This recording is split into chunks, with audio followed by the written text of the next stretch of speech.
प्रभु की स्तुति हो। हमारे प्रभु यीशु मसीह के नाम पर हम होसैना मिनिस्ट्रीज की ओर से आप सभी को हार्दिक बधाई देते हैं। प्रभु आपको आशीर्वाद दें और समृद्ध करें।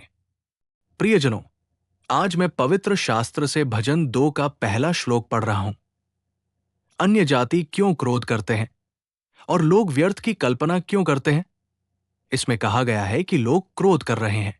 आज भी जहां भी हम देखते हैं, हम लगातार किसी न किसी तरह के क्रोध को सुन और देख रहे हैं। हम नहीं जानते कि ये उथल पुथल और हंगामा कब खत्म होगा। एक खत्म होता है, दूसरा शुरू होता है। एक बीतता है, दूसरा उठता है। आज हम ये उथल पुथल पल पल देख रहे हैं। एक तरफ धार्मिक रूप से, दूसरी तरफ राजनीतिक रूप से और दूसरी तरफ बदलती परिस्थितियों के प्रभाव के कारण कई तरह से ये क्रोध हमारी आंखों के सामने दिखाई देता है और हमारे कानों को सुनाई देता है। हालांकि मैं इस श्लोक से जो बात आपके साथ साझा करना चाहता हूं, वो ये है, लोग व्यर्थ की कल्पना क्यों करते हैं? एक तरह से ये उथल पुथल हो या ये कोलाहल, इनका कारण है व्यर्थ की कल्पनाएं करना। जो उपयोगी और धन्य है उसे पीछे छोड़ देना, व्यर्थ की बातों पर मन लगाना और उनका ध्यान करना। ये सच है, आज मनुष्य को समाज में मानवता के साथ जीने के लिए कई गुण सीखने होंगे। मनुष्य प्रेम और स्नेह से खुद को दूर कर रहा है। वो प्रेम के बंधनों से दूर खड़ा है। अपने दिल को पत्थर की तरह बनाकर, कुछ सीमाएं तय करके वो ऐसे जी रहा है जैसे कह रहा हो, मैं बस जी रहा हूं। ये यांत्रिक हो गया है, बस कमाना, इकट्ठा करना, जमा करना, और वो आनंद, शांति और सुंदरता नहीं जो जीवन में होनी चाहिए। मनुष्य केवल लाभ के लिए परिवार में जो शांति और खुशी होनी चाहिए और घर में जो धन्य और दिव्य अनुभव होने चाहिए, उसे खो रहा है। वो ये सोचकर जी रहा है कि वो खुश है। प्रियजन, आज हम इन व्यर्थ चीजों पर अपना दिल लगाना बंद करें। इन व्यर्थ चीजों का ध्यान करना छोड़ दें। कई बेहतरीन चीजें हैं, हमें उन्हें सीखना चाहिए, उन्हें प्राप्त करना चाहिए और उन्हें अपनाना चाहिए। जब मनुष्य के हृदय में ऐसी उत्तम चीजों को अपनाने की इच्छा उत्पन्न होती है, तभी हम धन्य जीवन जी सकते हैं। यही हमें इस श्लोक से सीखना चाहिए। चाहे वो परंपराएं हो या रीति रिवाज या अनुभव जो दूसरों को चोट पहुंचाते हैं, हमें ऐसी व्यर्थ चीजों को पीछे छोड़ देना चाहिए। हमें उनसे दूर रहना चाहिए। हमें इन व्यर्थ चीजों के हानिकारक परिणामों को समझना चाहिए। मनुष्य को किस तरह के भोजन की आवश्यकता है? समाज में मूल्यवान और सम्माननीय होने के लिए ऐसी चीजें हैं जिन्हें सहन करना और उनका पालन करना चाहिए। हमें समझना चाहिए कि वे क्या है। व्यर्थ चीजों पर अपना दिल लगाने और उन पर ध्यान लगाने और शापित अनुभवों में प्रवेश करने के बजाय हमें लाभकारी और उत्कृष्ट चीजों के बारे में सोचना और समझना चाहिए। प्रिय, पवित्र शास्त्र में भक्त अय्यूब एक बात कहता है, मेरी आंखों को व्यर्थ चीजों को देखने से दूर करो। मैं ये कहता हूं, वो उन्हें देखना भी नहीं चाहता था, लेकिन हम उन्हें खरीद रहे हैं, उन्हें अपने घरों में ला रहे हैं। वो उन्हें देखना भी नहीं चाहता था, उसका दिल सहमत नहीं था, उसके विवेक ने उन्हें अस्वीकार कर दिया। लेकिन हम उन्हें अपने शरीर पर पहने हुए हैं और घूम रहे हैं। अगर मैं बताऊं कि ये क्या है, तो शायद आपको बुरा लगे। थोड़ी सी समझदारी से हमें सोचना चाहिए। हमारे परिवार, व्यक्तिगत जीवन और आध्यात्मिक जीवन के लिए क्या जरूरी, उत्कृष्ट, सुंदर और धन्य है। हमें अपना दिल व्यर्थ चीजों पर नहीं लगाना चाहिए। हमें उन चीजों पर ध्यान देना चाहिए जो उत्तम है। उदाहरण के लिए मैं एक छोटा सा शब्द कहना चाहूंगा। परमेश्वर ने शाऊल को अमालेकियों को नष्ट करने के लिए भेजा था। उसके कंधों पर कितनी बड़ी जिम्मेदारी रखी गई थी। परमेश्वर ने उसे कितना शानदार काम सौंपा था। लेकिन शाऊल का इतिहास हमें क्या बताता है? वो वहां गया और परमेश्वर के उत्तम वचन को अस्वीकार कर दिया, उसकी अवज्ञा की और अपना दिल छोटी चीजों पर लगाया। वे उसके साथ कितने समय तक टिके रहेंगे? चाहे वो मवेशी हो, भेड़े हो, घोड़े हो या रथ हो। जो कुछ भी उसने हासिल किया, वो धन उसके पास कितने समय तक रहा? परमेश्वर ने कहा था, मैं सदा तुम्हारे साथ रहूंगा, मैं तुम्हारा राज्य स्थापित करूंगा। लेकिन उसने परमेश्वर के वचन को अस्वीकार कर दिया और अपना दिल छोटी चीजों पर लगाया। उसने अपना राजत्व खो दिया। उसने परमेश्वर की कृपा खो दी। उन्हें अपना शेष जीवन दुख में जीना पड़ा। यही इतिहास है जो हम शास्त्रों में पढ़ते हैं। इसलिए भविष्यवक्ता शमूएल कहते हैं, क्या बलिदान चढ़ाना बेहतर है या प्रभु के वचन का पालन करना? मेरे प्यारे भाइयों और बहनों, ये उनका वचन है जो उत्तम है। इसलिए व्यर्थ की बातों पर ध्यान लगाना, व्यर्थ की बातों के पीछे भागना, हमें विचार करना चाहिए कि क्या ये बुद्धिमानी है। कुछ लोग भविष्य जैसे व्यर्थ विचारों के बारे में सोचते हैं। क्या होगा अगर ये हो जाए? क्या होगा अगर वो हो जाए? क्या होगा अगर मेरा स्वास्थ्य ठीक नहीं हुआ? क्या होगा अगर मैं अपने परिवार को धन्य नहीं देख पाऊं? क्या होगा अगर मैं अपने परिवार का भरण पोषण नहीं कर पाऊं? ऐसे व्यर्थ विचार दिल को परेशान करते हैं, लेकिन ये हमारा काम नहीं है, क्योंकि हमारा समय उसके हाथों में है। वो हमारा मार्गदर्शन करेगा, वो हमें आशीर्वाद देगा, वो हमें मंजिल तक पहुंचाएगा। वो अच्छी तरह जानता है कि किस समय क्या आवश्यक है। इसीलिए वचन कहता है, अपनी सारी चिंताएं मुझ पर डाल दो। प्रभु कहते हैं, वो उस पर भरोसा करने, उस पर विश्वास करने की घोषणा कर रहा है। यदि हम उस पर विश्वास कर सकते हैं और उस पर निर्भर हो सकते हैं और उस पर भरोसा कर सकते हैं और आगे बढ़ सकते हैं, तो हमें ये नहीं भूलना चाहिए कि हम एक धन्य जीवन जी सकते हैं। एक और वचन यशाया की पुस्तक में अध्याय 5 पद 21 में जब हम पढ़ते हैं, हाय उन पर जो अपनी दृष्टि में बुद्धिमान और अपनी दृष्टि में समझदार हैं। वे क्या सोच रहे हैं कि वे अपनी दृष्टि में बुद्धिमान हैं और अपनी दृष्टि में समझदार हैं। इसका मतलब है कि वे सोच रहे हैं, मेरे जैसा कोई बुद्धिमान नहीं है, मेरे जैसा कोई ज्ञानी नहीं है। प्रिय, देखो, मनुष्य आज तरह तरह की बातें सोच रहा है और अनजाने में ही परमेश्वर से दूर जा रहा है। मन में कई विचार आते हैं, हमें उन्हें मिटा देना चाहिए और मन को बांध लेना चाहिए और यह महसूस करना चाहिए कि हम कौन हैं और खुद को ईश्वरीय शक्ति के हवाले कर देना चाहिए। लेकिन अगर हम पागल हो जाते हैं और सोचते हैं कि हमारे अंदर कोई शक्ति है, तो ये खतरनाक है न? भगवान के प्यारे बच्चों, ध्यान दे, वे सोचते हैं कि वे अपनी नजर में बुद्धिमान हैं। मेरे बारे में क्या? मैं शिक्षित हूं, मैंने उच्च शिक्षा प्राप्त की है, मैं अपने हाथों और पैरों से कमा रहा हूं, मैंने करोड़ों रुपए बचाए हैं, मेरे ज्ञान की कोई सीमा नहीं है। ये वे अहंकारी अनुभव है जिनका वे घमंड कर रहे हैं।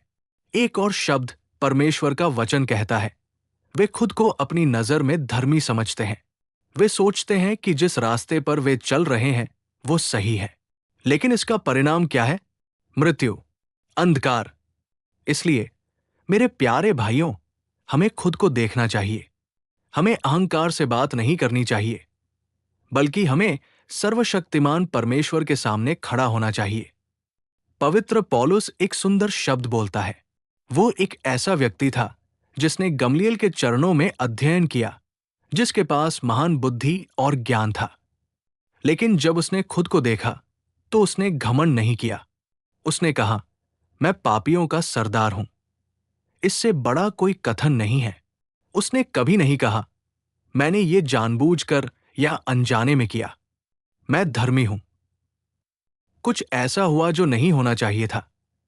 लेकिन उसने कभी नहीं कहा, मैं हमेशा पवित्र रहा हूं। एक व्यक्ति जो खुद को मसीह यीशु के सामने देखता है, वो हमेशा उसी तरह से नीचे आएगा। उसने कहा, मैं पापियों का सरदार, एक सताने वाला और एक निंदा करने वाला हूं। लेकिन उसने कभी नहीं कहा, मैं एक ज्ञानी व्यक्ति हूं, मैं एक शक्तिशाली व्यक्ति हूं। एक समय में मैं इतना बहादुर और शक्तिशाली योद्धा था। नहीं, जब हम उसके दिल की भाषा देखते हैं तो उसने कहा, मैं अपने पिछले जीवन को गोबर के समान मानता हूं। प्रिय, यह हमें आध्यात्मिक जीवन में एक उच्च अवस्था में ले जाता है। केवल यही अनुभव। लेकिन ये मैं मुझे, मेरा, ये सभी अभिमानी अनुभव केवल विनाश की ओर ले जाएंगे। इसीलिए वचन कहता है कि उन्हें परेशानी होगी। यदि कोई मसीह यीशु में गौरव करता है तो शायद उनका भला हो, लेकिन अगर कोई मसीह यीशु के सामने अपनी मूर्खता को जाने बिना व्यवहार करता है तो उसे केवल परेशानी का सामना करना पड़ेगा। क्या हम आज आराधना में अपना सिर झुकाकर उसकी महिमा कर रहे हैं, या हम ये सोचकर गर्व में कदम उठा रहे हैं कि मुझे क्या कमी है? केवल अंधकार ही रहेगा। हमें इस सत्य को नहीं भूलना चाहिए। अंत में मैं आपको एक और शब्द याद दिलाना चाहता हूं। पवित्र पौलुस द्वारा कुरिन्थ की कलीसिया को लिखे गए पहले पत्र में अध्याय 10 पद 12 में जब हम पढ़ते हैं, जो सोचता है कि वो खड़ा है वो सावधान रहे कि कहीं गिर न जाए। प्रिया, यहां देखें, जो सोचता है कि वो खड़ा है उसे सावधान रहना चाहिए कि वो गिर न जाए। ये सोचना कि मैं खड़ा हूं गलत नहीं है, लेकिन मैं खड़ा हूं कि उस अनुभव में अगर लापरवाह स्वभाव शुरू हो जाता है तो हम नहीं जानते कि खड़ा रहने वाला व्यक्ति कब गिर जाएगा। इसलिए जो सोचता है कि वो खड़ा है उसे सावधान रहना चाहिए। आज शैतान लोगों को आसानी से विश्वास से दूर कर रहा है। जो लोग शैतान के प्रलोभनों, शैतान के जलते हुए तीरों को नहीं पहचानते, वे अविश्वासी होते जा रहे हैं। ये कठोर दिन है। अनजाने में ही शैतान चालाकी से धोखा देकर विश्वास को नरक के गर्त में धकेल रहा है। कभी जो महान गवाहियां देते थे, कभी जो 10 लोगों को परमेश्वर का सुसमाचार सुनाते थे, कभी जो ज्योति की तरह चमकते थे, आज वे उस स्थिति को खो रहे हैं। परमेश्वर की उपस्थिति पर जोश, परमेश्वर के वचन पर इच्छा, परमेश्वर के साथ उनकी सर्वोच्च संगति, ये सब धीरे धीरे कम होते जा रहे हैं। प्रियजन, परिस्थितियां पहाड़ की तरह सामने खड़ी हैं, जैसे कि वे जरुब्बाबेल के सामने थी। केवल अनुभव ही बचे हैं पहाड़ के सामने ढह जाने के। हमें कभी भी घमंडी रवैये से ये नहीं सोचना चाहिए कि मैं खड़ा हूं। यहां मैं आपको पतरस की स्थिति की याद दिलाता हूं।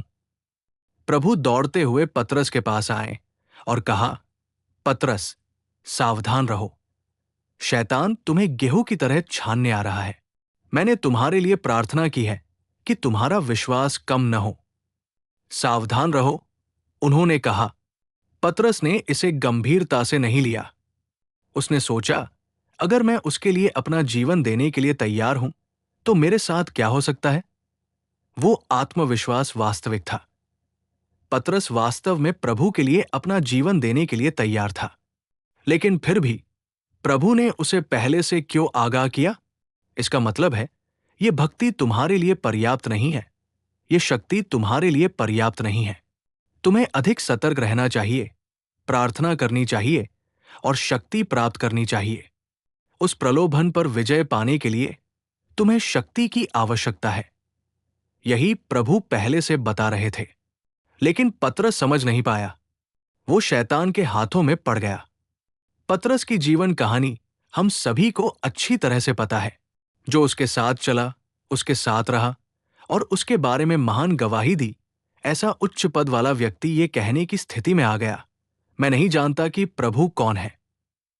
हमें कभी भी ये सोचकर भ्रमित नहीं होना चाहिए कि मैं अपने आप में मजबूत हूं या मैं अपनी ताकत से खड़ा हूं। ये तथ्य कि हम आज खड़े हैं, परमेश्वर की कृपा से है। ये तथ्य कि हम आज जीवित हैं, परमेश्वर की कृपा से है। ये तथ्य कि हम आज परमेश्वर के वचन पर मनन करने में सक्षम हैं, वो भी परमेश्वर की कृपा से है। कल भी हमें ही उनकी उपस्थिति में फिर से ताकत हासिल करनी चाहिए, लेकिन हम अपने आप में मजबूत नहीं हैं। इसलिए विश्वास के जीवन में, पवित्रता के जीवन में या प्रतीक्षा के चरणों में हमें प्रतिदिन अनुग्रह प्राप्त करना चाहिए और ताकत में आगे बढ़ना चाहिए। हमें इस गर्व के साथ लापरवाही से आगे नहीं बढ़ना चाहिए कि मैं खड़ा हूं। मेरे प्यारे भाइयों और बहनों, 5 दीपक बुझ गए। उनके पास तेल नहीं था, इसलिए उनके दीपक बुझ गए। तभी उन्हें एहसास हुआ। तब तक उन्होंने सोचा, हम ठीक कर रहे हैं, हम विश्वास में दृढ़ हैं, हम पवित्र हैं, हम गवाही दे रहे हैं, हम खड़े हैं, हम देख रहे हैं, हमारा प्रभु आ रहा है। वे भ्रम में थे। प्रभु आए तब उन्हें एहसास हुआ। फिर क्या फायदा था? वे फिर से तेल खरीदने गए और अपने दिए जलाए। लेकिन तब तक रास्ता बंद हो चुका था, दरवाजे बंद हो चुके थे। हमारे अंदर वो अभिमानी मानसिकता या लापरवाह स्वभाव पैदा न हो। हमें ये नहीं भूलना चाहिए कि हमें सतर्क रहने की कितनी जरूरत है। हमें व्यर्थ की बातें नहीं सोचनी चाहिए। हमें ये नहीं सोचना चाहिए, मैं एक बुद्धिमान व्यक्ति हूं। हमें उस लापरवाह स्वभाव को जगह नहीं देनी चाहिए, ये सोचकर कि मैं खड़ा हूं। प्रभु हम सभी को ऐसी बुद्धि प्रदान करें। प्रभु हमें थामे रखें और हमारा मार्गदर्शन करें। सिर झुकाकर प्रार्थना करें। दयालु और सत्यनिष्ठ हे प्रभु, जीवनदाता, हम आपको धन्यवाद देते हैं। आपके शास्त्रों से हम उन सावधानियों पर ध्यान केंद्रित करने में सक्षम हुए हैं जिनकी हमें आवश्यकता है। इस तरह हमारे विचारों को पकड़ने के लिए हमें शक्ति और अनुग्रह प्रदान करें और हमारा मार्गदर्शन करें। हम अपने आप को आपके हाथों में सौंपते हैं और यीशु के नाम में प्रार्थना करते हैं और मांगते हैं, पिता। आमीन, आमीन। प्रभु आपको आशीर्वाद दें और आपको समृद्ध करें। मेरे ईश्वर की उपस्थिति हमेशा आपके साथ रहे। आप सभी को जन्मदिन मनाते हुए मेरे ईश्वर की दया और कृपा आप पर बनी रहे। दुख में डूबे लोगों के आंसू पोंछे जाएं। मुसीबत का समय दूर हो। दयालु ईश्वर आपको आशीर्वाद दें। आमीन।